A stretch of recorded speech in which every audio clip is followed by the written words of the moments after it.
Hello students, how are you. Welcome to my YouTube channel Pankaj physics Gulati. Students, आपको इस चैनल पर ना केवल graduation and post graduation physics के टॉपिक्स की सबसे आसान एक्सप्लेनेशन देखने को मिलती है, बल्कि आपको साथ के साथ ये भी बताया जाता है कि आपको एग्ज़ाम में क्या और कैसे लिख के आना है, ताकि आप सिर्फ एक वीडियो देख के ही अपने नोट्स बना सकें और एग्ज़ाम्स में बहुत अच्छे मार्क्स ला सकें। इसी कैटेगरी में आगे बढ़ते हुए आज हम बात करेंगे electricity, magnetism and electromagnetic theory के एक और इम्पॉर्टेंट टॉपिक के बारे में, जिसका नाम है electromagnetic wave equation in free space. ये क्वेश्चन आपको इस तरह से भी पूछा जा सकता है, और EM wave equation in free space in terms of electric field vector E vector. और ये क्वेश्चन आपको इस तरह से भी पूछा जा सकता है, EM wave equation in free space in terms of magnetic field intensity H vector. और ये क्वेश्चन आपको इस तरह से भी पूछा जा सकता है, show that velocity of EM waves in free space is equal to C, जहां पर सी जो है वो वेलोसिटी ऑफ लाइट है। तो स्टूडेंट्स, आज के टॉपिक की शुरुआत हम करेंगे मैक्सवेल इक्वेशंस के साथ। हमारे पास 4 मैक्सवेल इक्वेशंस होती हैं। वो क्या होती हैं? मैक्सवेल्स इक्वेशंस आर, पहली मैक्सवेल इक्वेशन होती है del dot E vector is equal to rho by epsilon naught. इस मैक्सवेल इक्वेशन को हम गॉस लॉ इन इलेक्ट्रोस्टैटिक्स के नाम से जानते हैं। दूसरी होती है हमारे पास divergence of B vector is equal to 0। ये रिप्रेजेंट करती है गॉस लॉ इन मैग्नेटोस्टैटिक्स को। और सेकेंड मैक्सवेल इक्वेशन को हम एच वेक्टर के टर्म्स में भी एक्सप्रेस कर सकते हैं। हमें पता है बी वेक्टर होता है हमारे पास म्यू नॉट एच वेक्टर। तो यहां पर अगर हम बी वेक्टर की जगह म्यू नॉट एच वेक्टर रख दें तो आपको कुछ इस तरह से मिलेगा। म्यू नॉट कांस्टेंट है, इसे आप बाहर ले सकते हैं, तो ये बन जाएगा mu naught del dot H vector is equal to 0। इसका मतलब ये है कि या तो म्यू नॉट 0 होगा या del dot H vector equal to 0 होगा। म्यू नॉट 0 हो नहीं सकता क्योंकि ये कांस्टेंट होता है, तो आपको मिलेगा del dot H vector is equal to 0। हम इस फॉर्म का यूज करेंगे इन सेकेंड मैक्सवेल इक्वेशन, इस चीज का आप ध्यान रखेंगे। थर्ड मैक्सवेल इक्वेशन होती है हमारे पास curl of E vector, that is del cross E vector is equal to minus curly B vector by curly T. और फोर्थ मैक्सवेल इक्वेशन होती है del cross H vector is equal to J vector plus curly D vector by curly T, जहां पर J vector है हमारे पास current density, D vector है हमारे पास displacement, electrical displacement vector, rho यहां पर वॉल्यूम चार्ज डेंसिटी है। तो अगर हम फ्री स्पेस की बात करें, फ्री स्पेस में क्या होगा? In free space we have, free space में हमारे पास वॉल्यूम चार्ज डेंसिटी रो जो है वो 0 होती है और करंट डेंसिटी जे वेक्टर भी 0 होती है। तो अगर हम फ्री स्पेस की बात करें तो ये 4 मैक्सवेल इक्वेशंस फ्री स्पेस के लिए कैसे लिखी जाएंगी, उसके लिए हमें यहाँ पर रो को 0 पुट करना होगा और जे वेक्टर को यहाँ पर 0 पुट करना होगा। तो आपको क्या मिलेगा? For free space Maxwell equations reduces to, free space के लिए मैक्सवेल इक्वेशंस जो हैं वो किस फॉर्म में आपको मिलेंगी? फर्स्ट इक्वेशन बन जाएगी डेल डॉट ई वेक्टर, यहाँ पर रो की जगह 0 आ जाएगा तो ये टर्म जो है वो 0 हो जाएगी। ये हमारी फर्स्ट इक्वेशन होगी। दूसरी इक्वेशन में कोई चेंज नहीं होगा क्योंकि ना तो यहाँ पर रो है ना यहाँ पर जे है, तो ये ऐसी ही रहेगी, del dot H vector is equal to 0। ये हमारी सेकंड इक्वेशन होगी। थर्ड इक्वेशन भी ऐसी रहेगी क्योंकि ना तो यहाँ पर जे वेक्टर है ना ही यहाँ पर रो है, तो ये ऐसी रहेगी, del cross E vector is equal to minus curly B vector by curly T. ये थर्ड इक्वेशन होगी। और यहाँ पर जे वेक्टर 0 पुट करने के बाद फोर्थ इक्वेशन बन जाएगी आपके पास, del cross H vector is equal to curly D vector by curly T. J vector को हमने यहाँ पर 0 पुट कर दिया, ये हमारी फोर्थ इक्वेशन होगी। तो स्टूडेंट्स, ये 4 इक्वेशंस क्या रिप्रेजेंट कर रही हैं? ये रिप्रेजेंट कर रही हैं Maxwell equations in free space.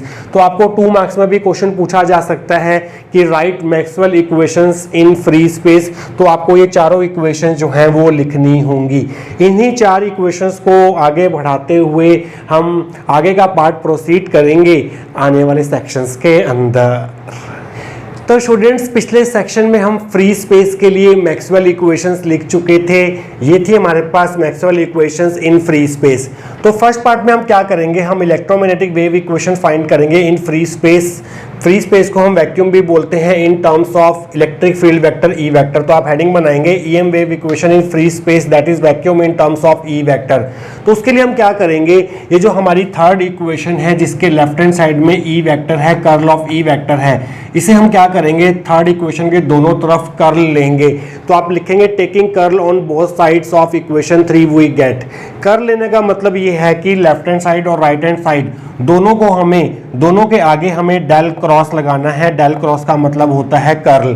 तो इसके आगे अगर हम डेल क्रॉस लगाएंगे तो हमें मिलेगा डेल क्रॉस ई वेक्टर, और इसी तरह से अगर हम इसके आगे डेल क्रॉस लगाएंगे तो हमें मिलेगा del cross minus curly B vector by curly T, ये मिल जाएगा हमें।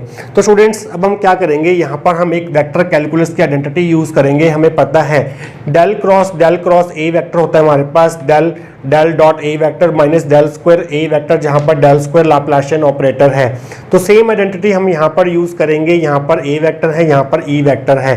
तो डेल क्रॉस ई वेक्टर को हम लिख सकते हैं डेल डॉट ए वेक्टर की जगह आ जाएगा ई वेक्टर, और minus del square E vector आ जाएगा, इज इक्वल टू में बी वेक्टर होता है हमारे पास म्यू नॉट एच वेक्टर। तो बी वेक्टर की जगह हम यहाँ पर म्यू नॉट एच वेक्टर रख सकते हैं। तो आप लिखेंगे del cross minus curly by curly t mu naught H vector. Mu naught constant है, इसे आप बाहर ले लीजिए और यहाँ पर डेल डॉट ई वेक्टर की वैल्यू पुट कर दीजिए फर्स्ट इक्वेशन के according. Del dot E vector की वैल्यू 0 है तो यहाँ पर 0 आ जाएगा, minus del square E vector is equal to mu naught बाहर ले लीजिए, म्यू नॉट, तो रह जाएगा हमारे पास डेल क्रॉस, माइनस साइन को भी बाहर ले सकते हैं आप, माइनस भी कांस्टेंट है तो ये रह जाएगा curly H vector by curly T. देखिए students, del operator and curly by curly T operator, ये दोनों इंडिपेंडेंट ऑपरेटर्स हैं, इनको हम इंटरचेंज कर सकते हैं। तो करली बाय करली टी को आप बाहर ले लीजिए, डेल क्रॉस को आप अंदर ले जाइए। तो ऐसा करने पर आपको क्या मिलेगा, और माइनस से माइनस साइन कैंसिल कर दीजिए तो आपको मिलेगा del cross E vector is equal to mu naught. यहाँ पर आप क्या करेंगे, करली बाय करली टी को बाहर करेंगे और डेल क्रॉस को आप अंदर ले जाएंगे तो ये बन जाएगा del cross H vector. But हमें पता है डेल क्रॉस एच वेक्टर की वैल्यू क्या है। डेल क्रॉस एच वेक्टर की वैल्यू है हमारे पास curly D vector by curly T. तो इस डेल क्रॉस एच वेक्टर की जगह आप करली D vector by curly T put करेंगे तो आपको मिलेगा, यहाँ पर बाकी स्टेप्स हमें इधर करने पड़ेंगे, तो आपको मिलेगा डेल क्रॉस ई वेक्टर है आपका लेफ्ट हैंड साइड में, यहाँ पर है आपके पास mu naught curly by curly T, और यहाँ पर डेल क्रॉस एच की जगह आप पुट करेंगे curly D vector by curly T, curly D vector by curly T. तो ये बन जाएगा स्टूडेंट्स हमारे पास mu naught curly square D vector by curly T square. But हमें पता है डी वेक्टर और ई वेक्टर में क्या रिलेशन होता है। डी वेक्टर होता है हमारे पास एप्सिलॉन नॉट ई वेक्टर। तो इस डी वेक्टर की जगह हम epsilon naught E vector put कर देंगे, क्योंकि हमें ईएम वेव इक्वेशन फाइंड करनी है इन टर्म्स ऑफ ई वेक्टर। तो डी वेक्टर को हमें ई वेक्टर में चेंज करना होगा, तो यहाँ पर हम लिख देंगे epsilon naught E vector by curly T square. Epsilon naught constant है तो ये बन जाएगा आपके पास del square E vector is equal to mu naught epsilon naught curly square E vector by curly T square. तो ये होगी आपके पास EM wave equation in free space in terms of electric field vector. तो आप नीचे line लिखेंगे this equation, इस इक्वेशन को हम नाम देंगे फिफ्थ इक्वेशन, इसको बोलेंगे हम fifth equation represents EM wave equation in free space in terms of E vector. तो स्टूडेंट्स इसी तरह से हम EM wave equation in free space means vacuum को एक्सप्रेस करेंगे in terms of H vector next section के अंदर। तो स्टूडेंट्स पिछले सेक्शन में हमने EM wave equation find out कर ली थी इन terms of E vector in free space. Second में हम क्या करेंगे, सेकंड पोर्शन में हम क्या करेंगे, EM wave equation in free space find out करेंगे in terms of H vector.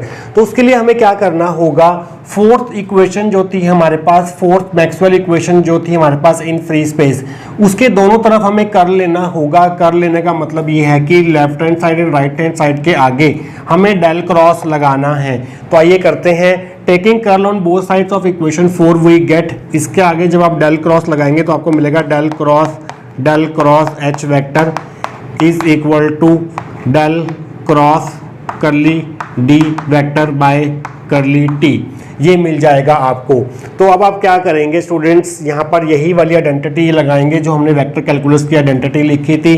तो इसके अकॉर्डिंग हमें मिलेगा यहाँ पर डेल, इसको हम एक्सपेंड करके लिख सकते हैं डेल डॉट एच वेक्टर, और यहाँ पर है आपके पास माइनस डेल स्क्वायर, तो यहाँ पर एच वेक्टर है तो एच वेक्टर आ जाएगा is equal to del cross D vector होता है हमारे पास, यहाँ पर डी वेक्टर होता है हमारे पास epsilon naught E vector.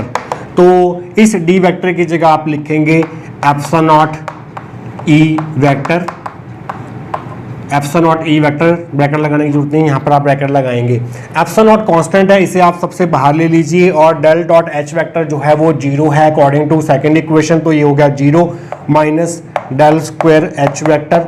Epsilon naught को आप बाहर ले लीजिए, epsilon not del cross curly E vector by curly t रह जाएगा। अब देखिए students, del operator and curly by curly T operator जो है वो इंडिपेंडेंट ऑपरेटर्स हैं, इनको आप इंटरचेंज कर सकते हैं। तो इंटरचेंज करके आपको मिलेगा minus del cross H vector is equal to curly by curly t को आप पहले लिख दीजिए, और डेल क्रॉस ई वेक्टर को आप इस तरह से लिख दीजिए। तो हमने क्या किया, करली बाय करली टी और डेल ऑपरेटर को आपस में इंटरचेंज कर दिया है। डेल क्रॉस को अंदर ले गए, करली बाय करली टी को बाहर ले लिया। डेल क्रॉस ई वेक्टर की वैल्यू हमें पता है, वो है minus curly B vector by curly T. तो इस डेल क्रॉस ई वेक्टर की जगह हम लिखेंगे del square H vector epsilon naught curly by curly T, यहाँ पर आ जाएगा आपके पास minus curly B vector by curly T, क्योंकि डेल क्रॉस ई वेक्टर जो है वो minus curly B vector by curly T के बराबर है। तो ये इक्वेशन आपको किस तरह से मिलेगी, वो इक्वेशन जो है कुछ इस तरह से आपकी बन जाएगी। यहाँ पर minus del cross H vector is equal to, minus sign बाहर ले लीजिए, माइनस एप्सिलॉन नॉट और करली बाय करली टी इंटू करली बाय करली टी बन जाएगा करली square by curly T square, और यहाँ पर आ जाएगा बी वेक्टर, और बी वेक्टर हमें पता है क्या होता है, वो होता है हमारे पास म्यू नॉट एच वेक्टर। तो इस बी वेक्टर की जगह आप म्यू नॉट एच वेक्टर लिख दीजिए, तो ये बन जाएगा minus epsilon naught curly square mu naught H vector by curly T square. तो इस माइनस से ये वाला माइनस जो है वो काट दीजिए, तो आपको मिलेगा del cross H vector, mu naught constant है, इसे आप बाहर ले लेंगे, तो ये बन जाएगा mu naught epsilon naught curly square H vector by curly T square. तो ये है स्टूडेंट्स आपकी EM wave equation. EM wave equation ये हमारे पास होगी equation number 6। Equation 6 represents EM wave equation in free space in terms of h vector. तो students हमने EM wave equation को इन terms of H vector in free space भी represent कर दिया है। नेक्स्ट सेक्शन में हम ये प्रूव करेंगे कि जो वेलोसिटी ऑफ ईएम वेव होती है इन फ्री स्पेस वो velocity of light means c के बराबर होती है। ये हम प्रूव करेंगे नेक्स्ट सेक्शन के अंदर। तो स्टूडेंट्स फाइनली हम पहुंच चुके हैं last section of this topic में, जिसमें हम ये प्रूव करेंगे कि जो वेलोसिटी ऑफ ईएम वेव्स होती है फ्री स्पेस में वो वेलोसिटी ऑफ लाइट के बराबर होती है। तो आप हेडिंग बनाएंगे show that velocity of EM waves in free space that is vacuum is equal to c that is velocity of light. तो इसे हम कैसे प्रूव कर सकते हैं, अभी हमने पिछले सेक्शंस में क्या निकाला था, the EM wave equation in free space in terms of E vector is given by EM wave equation in terms of E vector in free space जो निकल के आई थी वो थी del square E vector is equal to mu naught epsilon naught curly square E vector by curly T square. ये हमारी fifth equation थी। इसी तरह से जो ईएम वेव इक्वेशन निकल के आई थी in free space in terms of H vector वो निकल के आई थी del square H vector is equal to mu naught epsilon naught curly square H vector by curly T square. ये सिक्स्थ इक्वेशन थी। अगर हम फिफ्थ और सिक्स्थ इक्वेशन को जनरल वेव इक्वेशन से कंपेयर करें तो हमें क्या मिलेगा, comparing 5 and 6 with general wave equation. General wave equation जो है वो इस प्रकार से होती है del square psi is equal to 1 by V square curly square psi by curly T square, जहां पर साई जो है वो वेव फंक्शन है और वी है वेलोसिटी ऑफ द वेव। तो यहाँ पर देखिए, यहाँ पर डेल स्क्वायर ई वेक्टर है, यहाँ पर भी डेल स्क्वायर एच वेक्टर है और यहाँ पर डेल स्क्वायर साई है, और यहाँ पर करली square E vector by curly T square है, करली square H vector by curly T square है, यहाँ पर करली square psi by curly T square है, यहाँ पर 1 बाय वी स्क्वायर है इसका कॉफिशिएंट, और यहाँ पर इनके कॉफिशिएंट्स हैं हमारे पास mu naught epsilon naught mu naught epsilon naught. तो अगर हम इन दोनों इक्वेशंस को इस इक्वेशन से कंपेयर करें तो हमें 1 बाय वी स्क्वायर की वैल्यू क्या मिलेगी, वो मिलेगी mu naught epsilon naught mu naught epsilon naught. तो आपको मिलेगा 1 by V square is equal to mu naught epsilon naught तो यहाँ से इसका रेसिप्रोकल करेंगे तो वी स्क्वायर आ जाएगा हमारे पास 1/μ0 एप्सिलॉन, तो वी की वैल्यू आ जाएगी हमारे पास स्क्वायर रूट ऑफ 1/μ0 एप्सिलॉन, और 1 का स्क्वायर रूट 1 ही होता है, तो स्क्वायर रूट जो है वो हम नीचे लगा सकते हैं सिर्फ। μ0 है हमारे पास absolute permeability of free space, जिसकी वैल्यू होती है 4 pi into 10⁻⁷ henry per metre. Epsilon है हमारे पास absolute electrical permittivity of free space, जिसकी वैल्यू होती है 8.85 इंटू 10⁻⁻12 फैरेड पर मीटर। तो अगर μ0 की जगह और एप्सिलॉन की जगह हम ये वैल्यूज पुट कर दें यहाँ पर, तो v की वैल्यू हमें मिलेगी 1/√4 पाई 10⁻⁷ इंटू 8.85 इंटू 10⁻12। जब आप इसे सॉल्व करेंगे, इसका स्क्वायर रूट लेंगे और इसे 1 से डिवाइड करेंगे, तो सॉल्व करके आपको मिलेगा, आप करके देख सकते हैं 2.99 इंटू 10⁸ मीटर पर सेकेंड, जिसको हम अप्रॉक्सीमेटली 2.99 को हम 3 मान सकते हैं, तो ये बन जाएगा 3 इंटू 10⁸ मीटर पर सेकेंड। और ये किसकी वेलोसिटी होती है? ये होती है वेलोसिटी ऑफ लाइट, जिसको हम c से डिनोट करते हैं। तो इस तरह से हमने प्रूफ किया कि जो वेलोसिटी होती है EM वेव्स की इन फ्री स्पेस, वो वेलोसिटी ऑफ लाइट c के बराबर होती है, जिसकी वैल्यू होती है 3 इंटू 10⁸ मीटर पर सेकेंड। तो स्टूडेंट्स, ये था आपका आज का टॉपिक। आई होप आपको आज का टॉपिक जो है वो अच्छे से क्लियर हुआ होगा। मिलेंगे किसी और important topic of electricity, magnetism and EM theory के साथ। Till then take care.